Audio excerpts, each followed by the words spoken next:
Assalamualaikum students, welcome to my YouTube channel Chemistry by SI. This lecture is based on X-rays, its types, production, properties and uses. So let's start. What are X-rays? In 1895 AD, W. Roentgen accidentally observed that when fast-moving electrons, cathode rays collide with metal anode in discharge tube, highly penetrating short wavelength radiations are produced. मतलब हमारे पास इसका ये है कि एक scientist था 1895 में जिसने इस चीज़ को बेसिकली ऑब्ज़र्व किया था। ठीक है, किस तरह ऑब्ज़र्व किया उन्होंने देखा कि जब कोई भी फास्ट मूविंग इलेक्ट्रॉन्स हैं, ठीक है, वो जब कोलाइड करते हैं metal anode in a discharge tube. Basically हमारे पास डिस्चार्ज ट्यूब एक गैस फिल्ड ट्यूब होती है, ठीक है, उसमें हमारे पास वो गैसेस मौजूद होती हैं जो कि इनर्ट होती हैं, हमारे किसी भी सैंपल और एनालाइट के साथ रिएक्ट ना करती हूँ, ठीक है। और उसके अलावा उसमें हमारे पास क्या मौजूद होता है, इलेक्ट्रोड्स मौजूद होते हैं, कैथोड एंड एनोड, ठीक।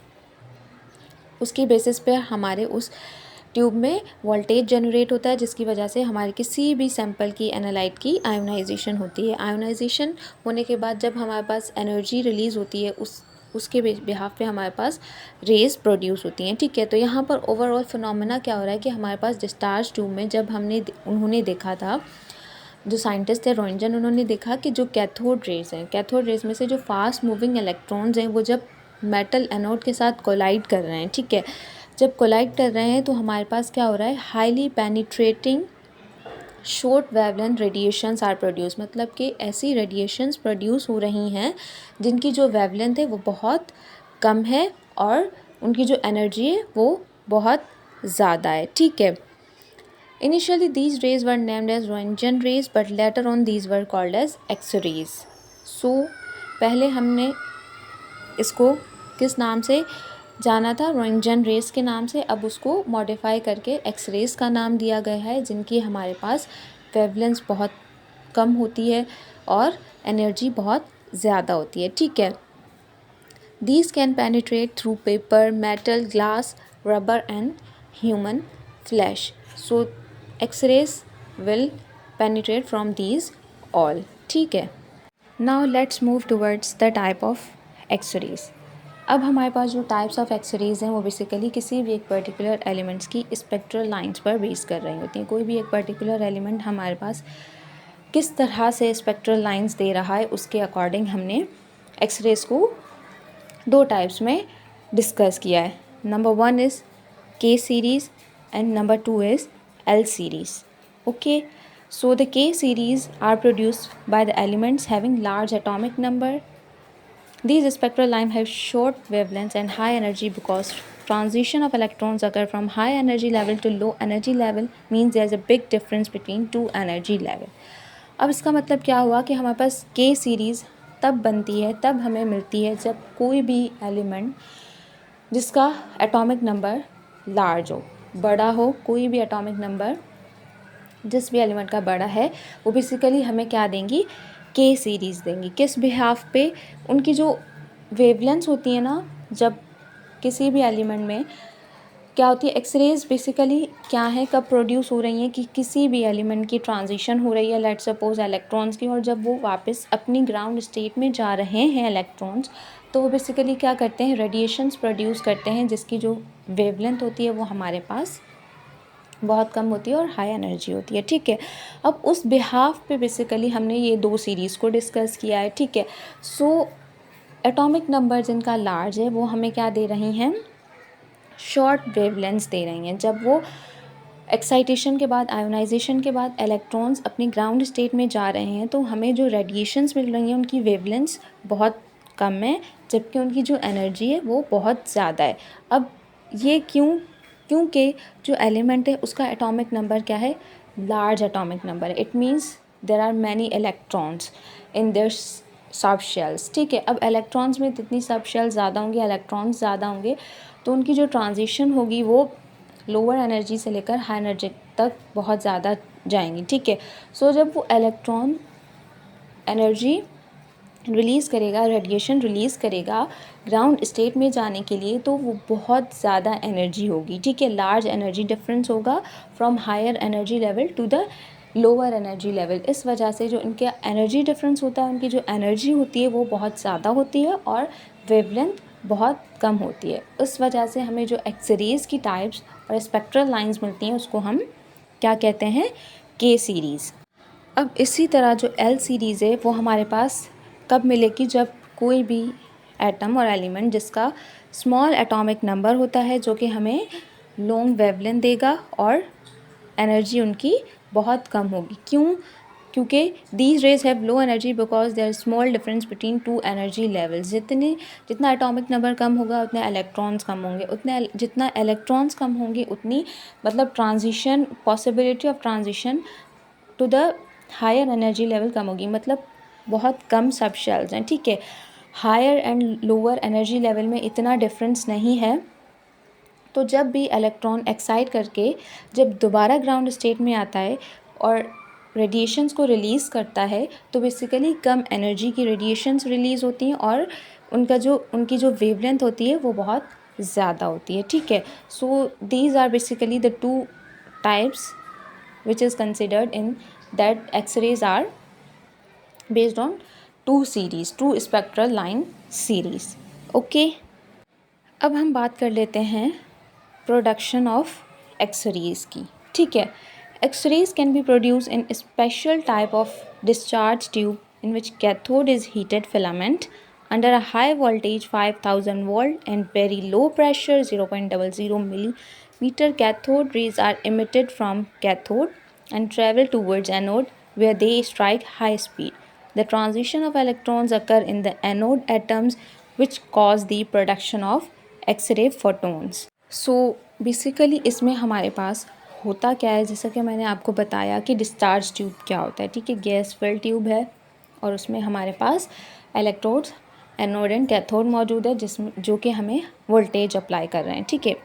सो यहाँ पर क्या है, कैथोड हमारे पास एक हीटेड फिलामेंट है और अंडर हाई वोल्टेज जो कि हमारे पास 5000 वोल्ट का वोल्टेज है और 0.001 मिलीमीटर का प्रेशर है, ठीक है। इस कंडीशन पे क्या हो रहा है, हमारे पास जब वोल्टेज अप्लाई हो रहा है तो कैथोड से हमारे पास रेज़ प्रोड्यूस हो रही हैं, ठीक है। जो रेज़ प्रोड्यूस हो रही हैं वो जा रही हैं बेसिकली हमारे पास एनोड की तरफ, ठीक है। अब एनोड में क्या हो रहा है, हमारे पास इलेक्ट्रॉन्स की, क्योंकि कैथोड से एनोड की तरफ रेज़ गई, ठीक है। रेज़ गई तो एनोड में कोई ना कोई यकीनन चेंजिंग आएगी, ठीक है। सो एनोड में बेसिकली क्या होगा, हमारे पास इलेक्ट्रॉन्स मौजूद होंगे जो उनकी ट्रांजिशन हो जाएगी, ठीक है। इलेक्ट्रॉन्स अपनी ग्राउंड स्टेट से हायर एनर्जी लेवल में जाकर ट्रांजिशन कर देंगे, ठीक है। उसके नतीजे अब चूँकि ट्रांजिशन जब भी कहीं भी होती है तो basically short period of time के लिए होती है, ठीक है। क्योंकि इलेक्ट्रॉन्स या कोई भी एटम जहाँ भी ट्रांजिशन होती है वो एट द पर्टिकुलर टाइम जाकर अनस्टेबल हो जाता है और वो क्या करता है, अपने ग्राउंड स्टेट में चला जाता है और जिसके नतीजे में हमारे पास रेज़ प्रोड्यूस होती हैं, ठीक है। तो अब यहाँ पर क्या हुआ, कैथोड से रेज़ आई एनोड की तरफ, एनोड में हमारे पास इलेक्ट्रॉन ने क्या किया, ट्रांजिशन की। अब ट्रांजिशन की तो अब उनको दोबारा क्या होगा, उनका दोबारा ग्राउंड स्टेट में वापस जाना होगा, ठीक है, उन्हीं इलेक्ट्रॉन्स का। अब जब वो इलेक्ट्रॉन्स दोबारा ग्राउंड स्टेट में वापस जाएंगे तो हमारे पास क्या होगा, एनर्जी की रेज़ प्रोड्यूस होंगी, ठीक है, जिसको हम एक्सरे फोटोन का नाम देते हैं, ठीक है। ओवरऑल बेसिकली हमारे पास जब भी वर्किंग प्रिंसिपल देखा जाए किसी भी एटम में इलेक्ट्रॉन की ट्रांजिशन का, तो ऐसा ही होता है हमारे पास के ग्राउंड स्टेट में से हायर एनर्जी लेवल में ट्रांजिशन हो जाती है। उसके बाद जब एटम और एलिमेंट अनस्टेबल हो जाता है तो इलेक्ट्रॉन दोबारा से ग्राउंड स्टेट में आ जाता है और हमारे पास कोई भी रेडिएशंस प्रोड्यूस होती हैं, डिपेंड करता है कि कितनी वेवलेंथ और कितनी एनर्जी की हैं, ठीक है। अब हम बात कर लेते हैं प्रॉपर्टीज़ ऑफ एक्सरेज की, ठीक है। Number 1 property is these are short wavelength and high energy invisible electromagnetic radiations. X rays की हमारे पास एनर्जी बहुत ज़्यादा होती है और वेवलेंथ बहुत कम होती है, ठीक है। The range of wavelength lies between 0.1 to 10 Armstrong, ठीक है। इनकी रेंज ऑफ द वेवलेंथ ये है हमारे पास, ठीक है।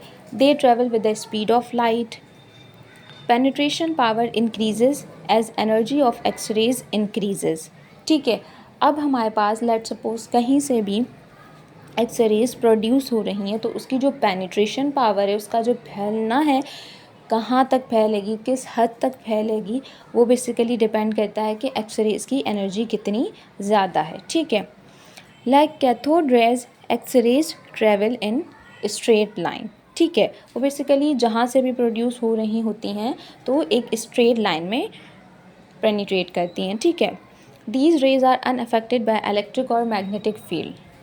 अब जब भी एक्स-रेज से या तो इलेक्ट्रिक या तो मैग्नेटिक फील्ड का कांटेक्ट होता है तो बेसिकली उसमें कोई भी चेंजिंग नहीं आती, एक्स-रेज की कोई भी प्रॉपर्टीज़ चेंज नहीं होती. इट मीन्स कि इलेक्ट्रिक और मैग्नेटिक फील्ड उसे कोई भी अफेक्ट नहीं कर रही. ठीक है, they affect the photographic film.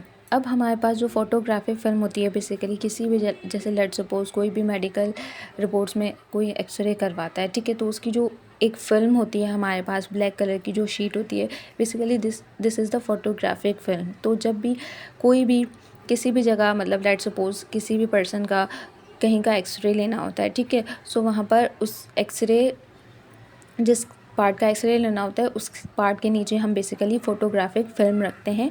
चूँकि फ़ोटोग्राफिक फ़िल्म को हमारे पास एक्सरेज अफेक्ट करती हैं, मतलब कोई ना कोई चेंजिंग आ जाती है हमारी उस फिल्म में. तो बेसिकली जैसे ही एक्सरेज हमारी बॉडी में से पेनिट्रेट करेंगी तो पेनिट्रेट करके हमारी जो फ़ोटोग्राफिक फ़िल्म होगी उस बॉडी पार्ट के नीचे रखी हुई तो उस पर अफेक्ट करते वो गुजर जाएंगी. ठीक है, सो बेसिकली हमें ओवरऑल हमारी बॉडी में से जो भी उसे देखना होता है, जो भी रिज़ल्ट होता है वो हमारे पास उस फोटोग्राफिक फिल्म में आ जाता है. ठीक है, x ray possesses enough energy to ionize gases they damage and destroy the living cell. सो चूँकि हमारे पास जो एक्सरेज हैं उसकी जो रेडिएशन है उसकी एनर्जी बहुत ज़्यादा होती है तो किसी भी गैस की किसी भी सैंपल की आयोनाइजेशन हो सकती है. चूँकि एनर्जी उसकी बहुत ज़्यादा है तो किसी भी एटम पे या किसी भी एलिमेंट पे अगर हमारे पास एक्सरेज हम पेनिट्रेट करवा दें तो उस एटम की या उस एलिमेंट की आयोनाइजेशन हो जाती है और लिविंग सेल्स को डैमेज भी कर सकती है. ठीक है, so these are the uses of X-rays.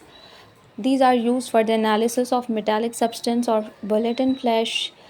किसी भी मेटालिक सब्सटेंस की एनालिसिस करनी होती है तो हम एक्सरेज का यूज़ कर सकते हैं. और बुलेट्स इन फ्लैश, किसी भी ह्यूमन फ्लैश में अगर कहीं भी बुलेट्स या कहीं जगह बुलेट लग गया है, कहाँ पास आउट हुआ है, किस तरह, तो उसमें हमारे पास एक्सरेज बहुत हेल्पफुल रहती हैं. ठीक है, dentist use them to examine the defective और डैमेज टीथ.